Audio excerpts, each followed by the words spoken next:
Hello, everyone. Welcome to opening night of Translations, the Seattle Transgender Film Festival, now in our 16th year. Yay! My name is Mocha James Harrop, and I'm the co-lead programmer, and it is my absolute pleasure to be here with the cast and crew of No Ordinary Man for our opening night film and our live Q&A. I want to introduce the folks who are here. We are blessed to have co-directors Aisling Chin-Yee and Chase Joynt, otherwise known as a Chin-Yee joint. I love that Spike Lee reference. Writer Amos Mac is here, and two of the folks featured in the film, Stephan Pennington, who is a music and transgender history scholar, and Jamison Green, a legendary trans activist and pioneer. I'm so excited that you're here. No Ordinary Man is an unusual and innovative documentary about the jazz musician and trans masculine icon, Billy Tipton. The film has many different components. It includes interviews about Tipton's life and his career by just an amazing slate of trans scholars, writers, and activists, folks like Stephan and Jamison, Susan Stryker, Kate Bornstein, Zachary Drucker, and many more. It's amazing. It includes archival footage, such as some of those old tabloid journalistic shows from the 90s. And it has a film within a film. So it features a wonderful cast of trans masculine actors actually auditioning for the part of Billy Tipton. Folks like Marquise Vilson, Alex Blue Davis, Ryan Casada, and Scott Turner Schofield, and many others. They're auditioning for the part of Billy Tipton and empathizing with Tipton's life as they reflect on the lines on the script. So I want to start off with a question for our filmmakers, Chase, Aisling, Amos. I wonder if you could talk about the process of combining fiction with nonfiction. It's such an interesting idea to have this fictional script with actors actually auditioning for a part as the structuring element of a documentary. And I'm wondering if you could talk about why it's important to create a documentary like this. I'm so happy to start us off and to throw to Ash and Amos to talk about the scripting and writing, which led us to what you see on screen. But I really want to start by flagging the fact that this is the first time that we have been in a Q&A with Jamison and Stephan, and it is such a treat for our creative team. And so I want to thank Translations and thank you, MJ, for making this opportunity possible. We've been lucky to be on the tour of sorts, on the Zoom tour with this film for almost 9 months now, and it's really such a pleasure to be in your company. So maybe I'll pass it on. Yes, thank you, Chase, and thank you, everybody. Yeah, so in terms of talking about the auditions and how that became part of the structure of the film, when Amos and I were doing the research of, through Billy's life and everything that was kind of come up in this rich life that he had lived from the 20s till the 90s, and knowing that we were making a documentary and not trying to do recreations, it became, one of the questions that kept coming up was, how do we represent Billy without the fact that there was no moving images and there was no footage that we could find of him? How do we represent him in the film in an authentic way that's not just us putting our own sort of bias and lens on top of that?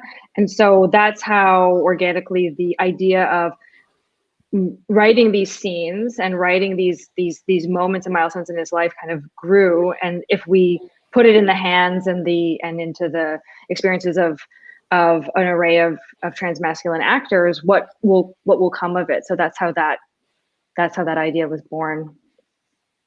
Yeah, pretty early on there was the idea. Well, Aisling and I were writing those vignettes that you see the transmasculine actors embody.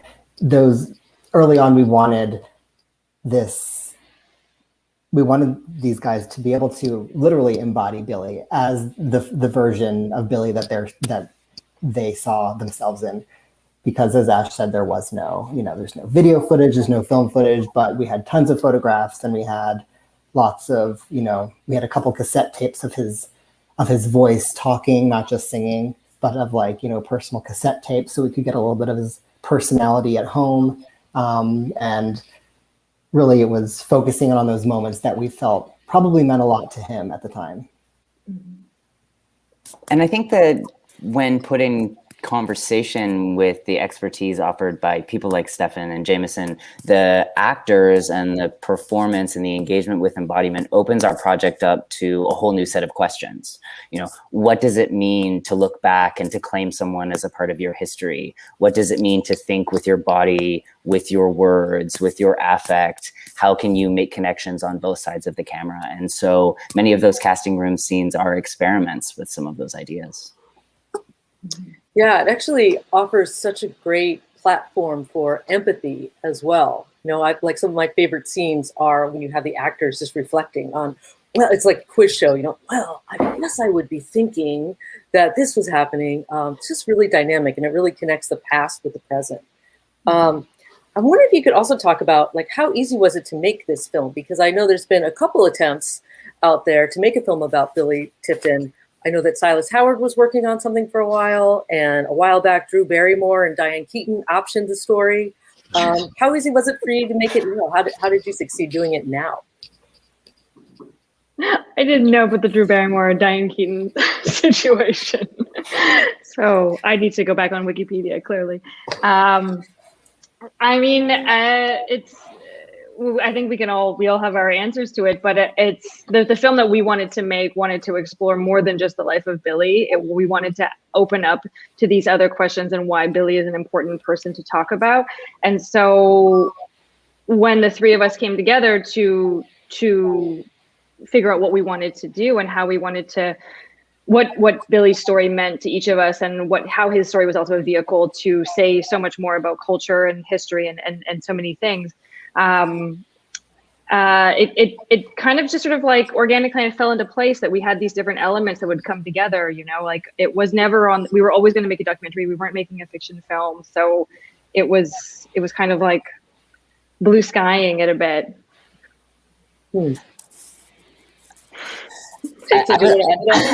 I was on mute when you asked your question, and it saved the world from hearing my laugh at the how easy was it to make this movie. I think it's also really important to say clearly that movies are incredibly expensive and incredibly hard to make. And it took a number of years in development, and, Ash and our producer, Sarah Spring, working as allies to trans creatives to make sure that people are being paid and honored and valued and brought in on camera, off camera, every side of the camera, right? Like these are really strategic and really long game choices that I think reveal themselves in what finally ends up on screen.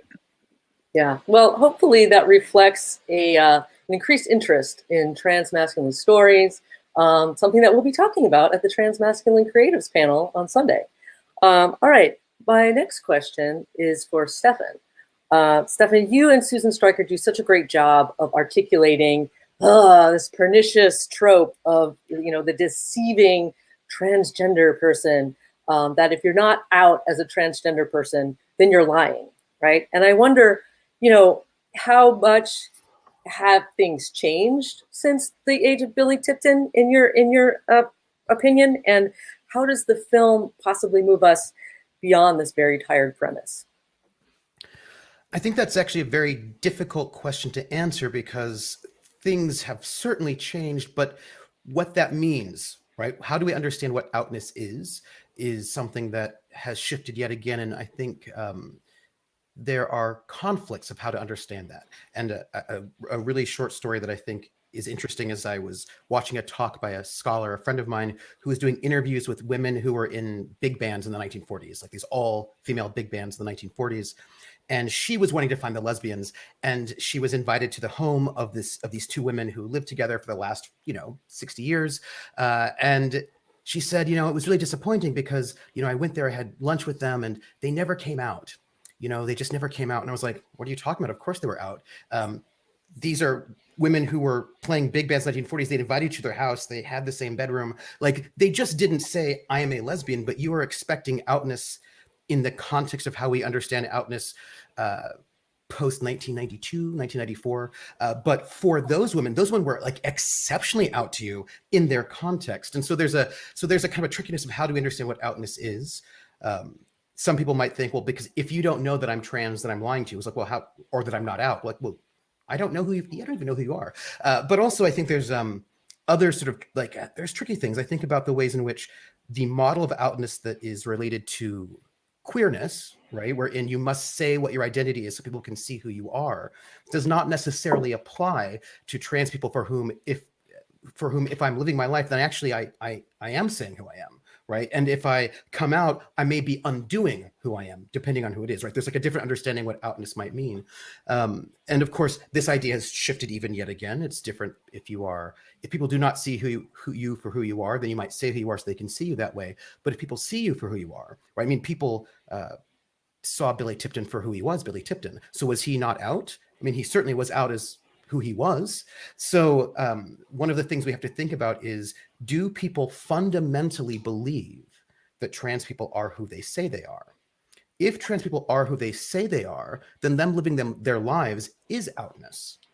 If we do not think that trans people who are who they say they are, then them living their lives as who they are, we see as deception, right? So it comes down to whether or not you honor trans people and who they are or not. And how entitled you feel to other people's medical history or middle name or whatever it is there is. And I think that while it has changed certainly from the 1950s, it is not necessarily perfect now either, as we are in the middle of conflicts, right, about what it means to be out, as the identity and what it means to be trans has changed, right? What it means to be trans right now is not the same thing as what it meant to be trans in 1995 or 2010 even, right? So there are multiple different ideas about what it means to be trans. Is it a state of being? Is it an identity? Is it a badge that you wear? Is it a interesting detail about yourself? And then depending on how you feel about that will really change what it means to be out. And what outness means. So it's a very tricky question. And I think we're in a moment of transition at this time in history as our understanding of gender is changing so rapidly at this very moment. And as our understanding of gender is changing, our understanding of what outness is changing yet again. And it's changed multiple times throughout the last 150 years, but it's changing again. And so we will see what it will mean. Yeah, I really appreciate that response and the idea of challenging the premise and maybe like inverting, well, let's start from out. And actually the weird thing would be to be in. You'd have to out yourself to be in. And kind of, right, parallel to how the documentary is challenging what is fact and what is fiction, especially when we're dealing with, a history that is so ephemeral. Anyway, Stephan and I will do a seminar about this later. Okay. Thank you. But I really appreciate that response. I want to bring Jamison into the conversation. I would love to add something to that trope of deceit business. I really think that fundamentally people can't imagine what our experience is like. And so for people whose body is who they are, people who either put on different kinds of clothing or who change their body are somehow lying. Outness doesn't have that much to do with it. But those people know for themselves that if they were to put on clothing of the opposite sex and try to act like a member of the opposite sex for them, that they would be lying. But that doesn't mean that's what trans people are doing. It's fundamentally a lack of comprehension of our experience. And the refusal to listen to us, the refusal to have any kind of extend any compassion toward us about how we might experience life and gender differently than they do is the root of that trope. And in the contemporary time, in Billy's time, he had no choice but to pretend, if you will, from looking at it from the outside. I mean, I agree completely with Stephan. He was living his life, that he was not lying. He was who he was.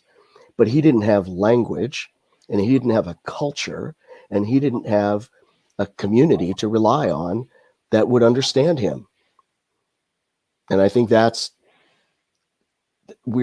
people who are outside of trans experience, unless they have compassion and are willing to learn, just don't get it.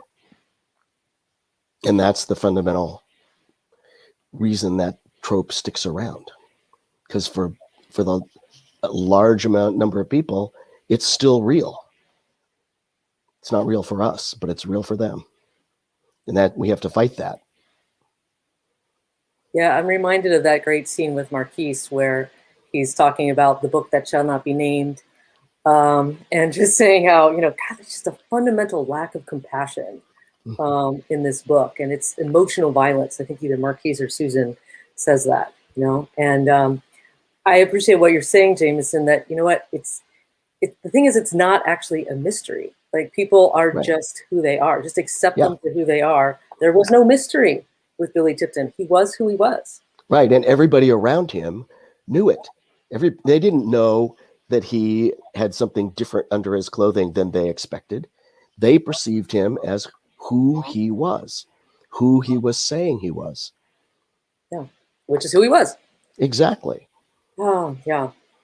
Jamison, did you ever imagine that you would be meeting Billy Jr.? And no. Yeah.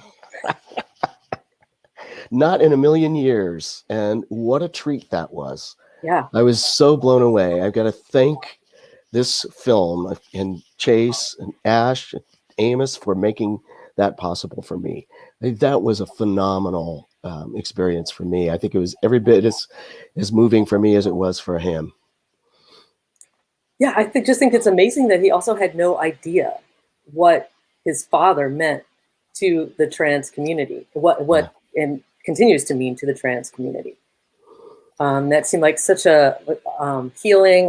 I love that the climactic moment in this documentary is a moment of healing and reconciliation. Not reconciliation, but just connection. Mm-hmm. Yeah. It really hit a high emotional point. I have some more questions, and I'm going to also see if we're getting a lot of great comments from folks who are watching on Facebook. And if y'all have any questions and you want to put them in the chat, we'll be happy to bring some of them on to answer some of the audience questions. But moving on to another question, and Jamison, I was really moved when you talk about how it's so important for us to find ourselves in history. To have this sense that we're never really alone. And I was thinking about how trans films, films, queer films, trans films, like the effect that they've had on people from those communities and what that means. And I was wondering, what are the trans films that have made all the difference to you? I remember seeing Kiss of the Spider Woman in high school, and didn't really understand it, but I was like, I think that's a trans woman, and I think she's a hero. I think we're not supposed to hate her.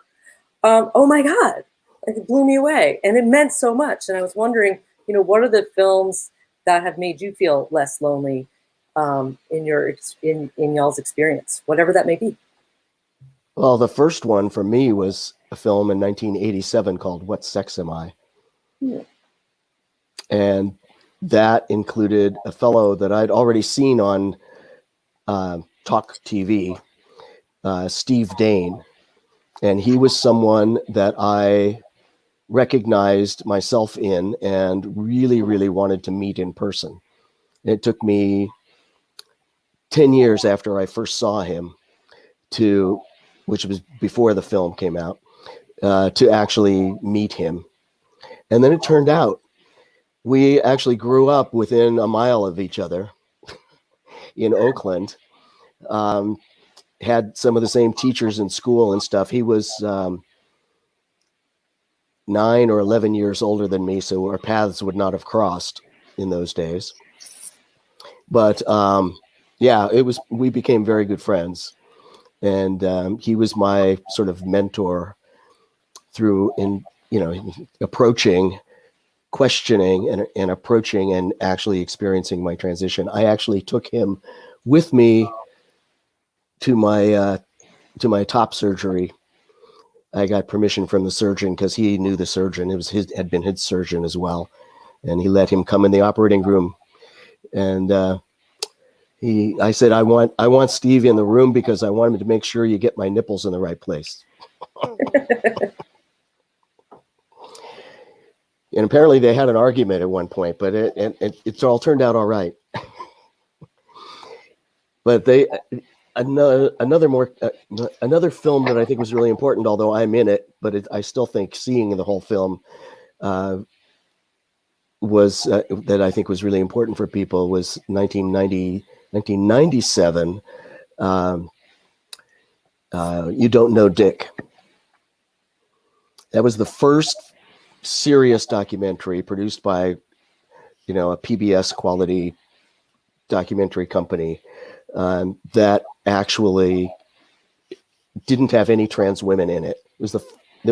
Usually a trans man was extra in films about transness, and this was the first one. Or they might have had one of each or two of each, but nobody ever had just trans men until You Don't Know Dick, which was, I think, a really amazing film and really inspirational for a lot of people. And then to bring it more contemporary, I think Sense8 actually is really, really great because it never makes a big deal out of transness. Never questions it, never interrogates it. It just is. It's just part of the landscape of these characters. And I think that that's really important to be conveyed. Awesome. Chase, Amos, Ash, Stephan, you want to chime in with meaningful films, things that really change your trajectory? Jamison's list brings us to this really interesting moment and opening of transmasculine possibility in cinema. So we can think about, the quick turn from 97 into the Brandon Tina story of 98 and Boys Don't Cry in 99. And then we sort of turn in the early 2000s to projects like Southern Comfort and projects like The Aggressives, which I identify as cohort and community-based documentaries. And those, to me, I really identify as anchors of a new kind of storytelling possibility about transmasculine subjects, because we're no longer reckoning with the presence of one person who must hold the narrative, historical, and political weight of whatever's being wrestled about gender in that particular moment, right? And so through these two films in very different communities and very different times, although only 5 years apart on the festival stream, we gain access to a new understanding of what transness might mean. For me, I would say, I think one of the tricky things about, for let's say trans men, is that there hasn't really been a lot of representation, right? So you could sort of exist and know that there were trans women, and that representation may have been very bad, but you knew that they existed. But the idea that trans men existed is difficult, right? So it depends on, it may not be easy to conceptualize, self-conceptualize. So for me, I would say the first thing that really hit me was, I was probably very, very young. I was probably 12 or 13, 14, and I saw Twelfth Night, right? Because in Shakespeare, there are these women, for some reason, they just have to dress up as boys and live as boys for a whole strength of time. And I was like, interesting. But so for me, it was Shakespeare. That's what I had. And I didn't have names or words, but I was like, well, that's interesting. Interesting. I'm just gonna keep that back in my mind, and but that's fantasy, right? It's fiction. It doesn't really necessarily help you, but it's something. But there was a film from 1991, which was close again, but not 100% there. And it was called Ein Bayer in New York, My Father is Coming, by Monika Treut, a German filmmaker. And it was about this woman who's in New York, who's told her father that she's this famous, successful actress, and she is not. And at one point in time, she's going to an audition, and she meets a man played by Michael Massey, who's a cis male actor, and he's kind of slightly creepy and looking at her, and they go up on a couple dates, and he shows her this photograph of a woman, And she's like, who is that woman? And he's like, it's somebody who's very close to me, very important to me. And she's like, is it your sister? And he's like, closer. And it's never particularly said what's going on until there's this little sequence where he's being interviewed on a talk show about being a trans man and what does it mean to be a trans man, and like the body's an envelope and all these various things. And I'm sitting there watching this, and I'm young-ish, maybe not as young, but there I am, and I'm thinking, so this is a person who was assigned female at birth and is currently a man and is talking about this process and what it means. And there's Annie Sprinkle. And okay, well, and I remember thinking, okay, but that actor's a cis man. I didn't have the language. So I was like, is this like actually a real thing, or is this not a real thing, right? Because the actor was being played by a cisgendered man. I wasn't quite certain if this was a real thing or not, but it hit me and it struck me and it didn't leave me, and I kept that, right? Like there's that thing I kept with me as this might actually be a thing, but I had no idea where to go or who to speak to, or even how to have that conversation with anyone at that point in time, because it was this moment in a film, and that moment in a film is not helpful when what you need is communities to figure out where to go and what to do. And I had no idea how to do that. It would take a couple more years, or it'd take me a couple of years before I actually found access, right, through the kind of old school ways you would find access, and slightly underground ways to get access to things that you needed. But that was the thing in many ways that started the imagination in my mind that actually this was maybe a thing. I just have to figure out where to go to find out more about it. I have like a documentary that I just remembered, a series on MTV that came out in 2005 about trans youth called Transgeneration. And this is something that I had forgotten about for many years, but it just recently popped back into my head, and it came at a very important time in my life. And it showed, I believe, like maybe two trans guys and one trans woman, and they were both like, probably like freshmen, sophomores in college, and they were going through, the transition that we see so often in documentaries, like an A to Z, like a traditional step-by-step process. And there's a moment where one of the trans guys burns his binder after he gets his top surgery, and it was like such a very overproduced moment. I believe that it was but probably a producer telling this person, now go burn your binder now that you've had top surgery. But I remember it sticking with me and thinking it was like really awesome that he did it. But I mean, there's other things that Chase already mentioned that have affected me, like the aggressives and Southern Comfort, specifically Southern Comfort, haunting me, honestly. And of course, the Brandon Tina documentary, which I was obsessed with when it came out. But when I often think about like films, like as a young person, like as a child watching movies, what stands out to me is my connection to like different types of masculinity that might be like seen as non-traditional. Like Pee-wee's Big Adventure is like a huge turning point when I was like 6 years old, seeing him because he was so, silly and, not macho in a way. But he was treated like, any one of the guys, like the people in the film didn't make fun of him for being the way he was. And I looked up to that and thought that was fascinating. Yeah, well, you talk about being 6 years old. When I was 6 years old, Mary Martin played Peter Pan on live national television. It was bigger than the Super Bowl in those days. I mean, there was no Super Bowl in those days. So what did people have? Live theater. And Mary Martin played Peter Pan. And I remember thinking to myself very clearly, if she can be a boy, then so can I.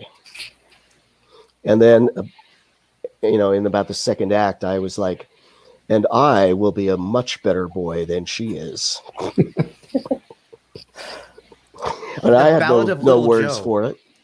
The Ballad of Little Joe is another one, right? It's that tricky line between all those films about passing women or trans men, right? Like there's that whole particular space, like in Ballad of Little Joe was one of those, 93, right? That was another one of those ones that came out at that moment about a person who just basically lived their their whole life basically as male. And I was at that point, I was like voraciously reading lesbian history, like Odd Girls and Twilight Lovers by Lillian Faderman, which is tricky historically because apparently there are no bi or pan people in that book, and a bunch of people who live their entire lives as men might be lesbians. So like, but I was young and I was like, well, this doesn't seem to be right, but it was something, right? Like it was something that I could at least hold on to a little bit, and it would take time to sort of keep going from there. But things like Ballad of Little Joe, or even that stupid film, what was it, She's One of the Guys, or whatever it was, Just One of the Guys. Yeah. Whoa. Yeah, right. Like, and you're like, take what you can get, right? At that moment where you just take what you can get and you try to do what you can with it, right? Like Princess Quarterback with Helen Hunt. Kind of. We'll make it work. Oh, good. We've got a good question here. What was the most powerful memory you made during the making of this film?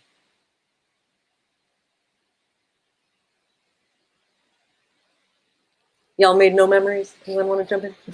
Well, I'm going to just share this moment with when Chase was having a conversation with Billy Jr. The moment that he disclosed to Billy Jr. was the most powerful moment for me. I was sitting next to Chase, and Chase and I had conversations, previously that day, like about what does Billy Jr.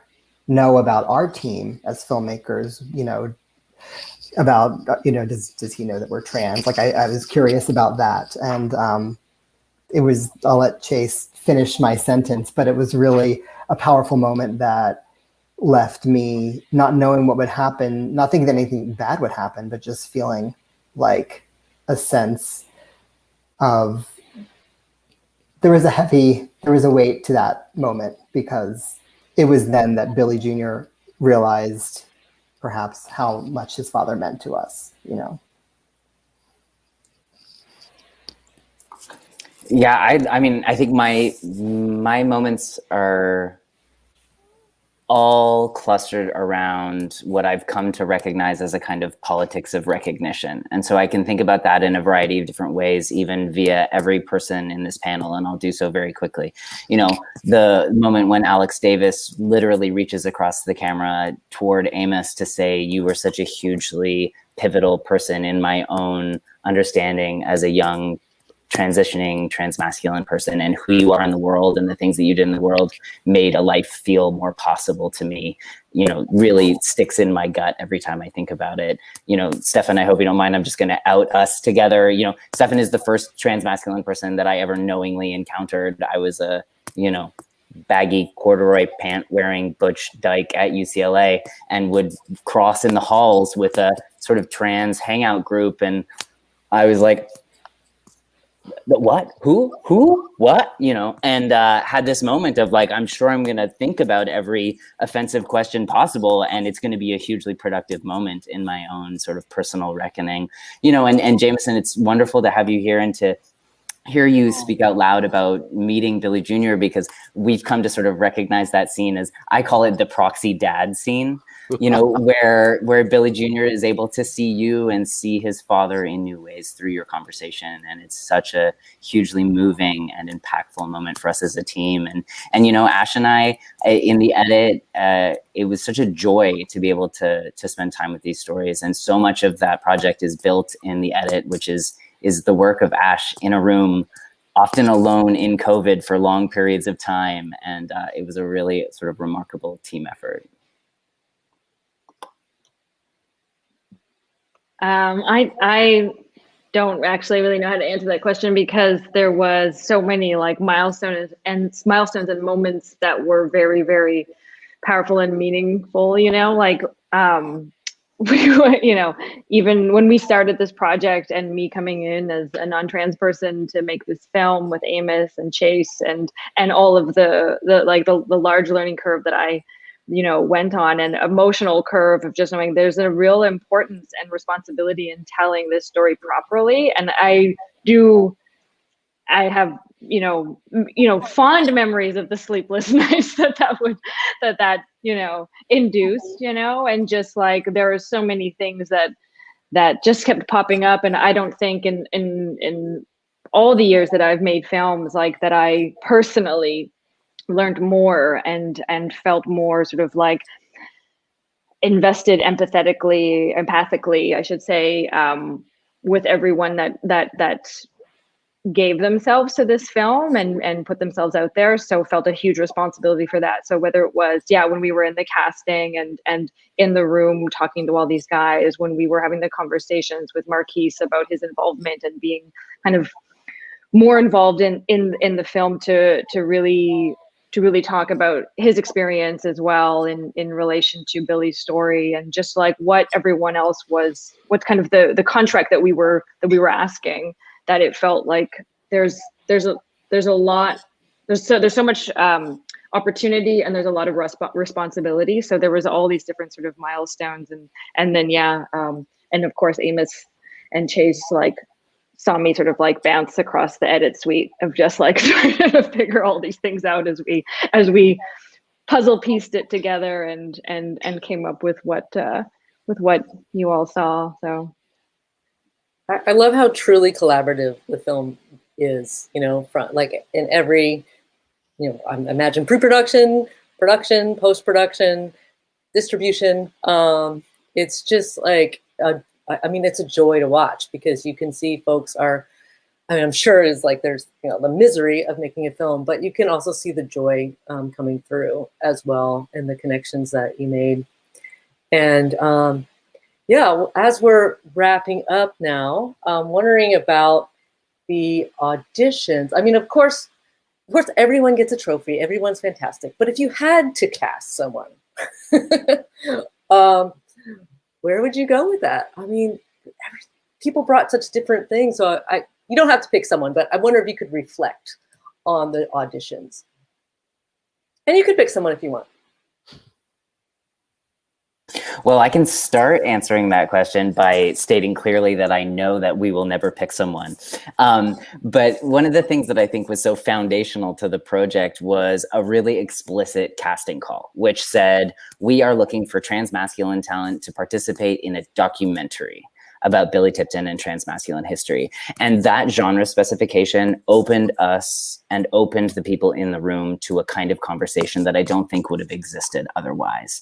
And so there's something really productive about actually saying, we're not casting for a feature film. We're not going to be picking. This is not an environment of competition. And therefore, what's possible when those are the ground rules of the encounter?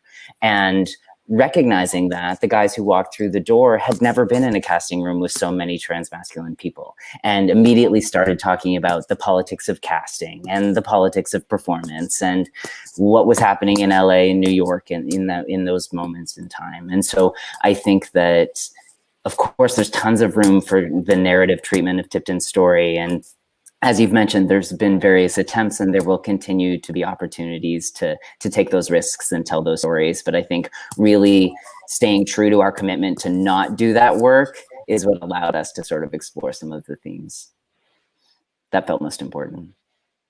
Yeah, I appreciate that. Like, you're not going to pick any single thread of his life. You're not going to pick any single actor. And I did actually also really respond to like the folks coming together and talking, when you had all the actors together, it was like, supportive and community, and something that I don't know that you see a whole lot of that in places like LA. And so it was really great to see that come through.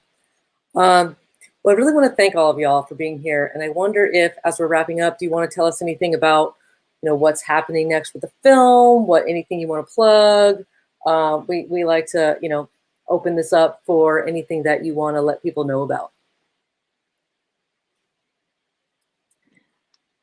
Well, the film will be coming out mid-July in the US. Oscilloscope Laboratories is releasing the film, starting off in New York, and then we will see how it sort of like spreads across the US, with theatrical and VOD. So please spread the word on that so that it can find the audience that that we hope for in the commercial, as we sort of like exit onto the other side of COVID commercial side of things, that this film has finds an audience in that way outside of film festivals. So that's what's happening there, and I'm just like so like happy and excited to be in a conversation with, my favorites, Chase and Amos, but Stephan and Jamison, who we haven't had that moment where we get to be in a theater together and watch the movie. And that is something that I'm like, let's all get vaccinated so we can do that really soon, because it would be so amazing. That would be great. Yeah.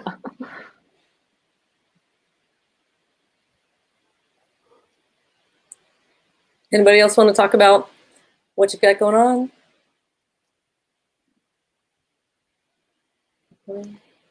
Zoom meetings. Yeah. Oh, I'm deep in post-production on the feature film version of Framing Agnes, and so hopefully that will see a public in the next half a year to 9 months. that's great. Short film that won an audience award at Translations 2019. So good. So good. I wrote on the upcoming Gossip Girl that will be premiering this summer on HBO Max, the new version of Gossip Girl. So that's fun. So give that a watch if you're into that genre of television. We're working in very similar genres. And I'm just plugging away on my book about trans vocals, trans musicians, trans voices across about, from the 1930s to the present day. But it's an academic book, which means it'll be a while before it comes out. Those things are slow. History's slow. But yeah, that's what I'm working on. And I'm working on a book actually also on the history of transgender medicine in the United States. Wonderful. Amazing. Well, I want to say thank you again to all of you for being here, and congratulations on No Ordinary Man. We're so honored to have it opening our festival, and it's been a real pleasure speaking with you. Thank you. Thanks for having us. Thank you. Thank you. Really appreciate it. Yeah.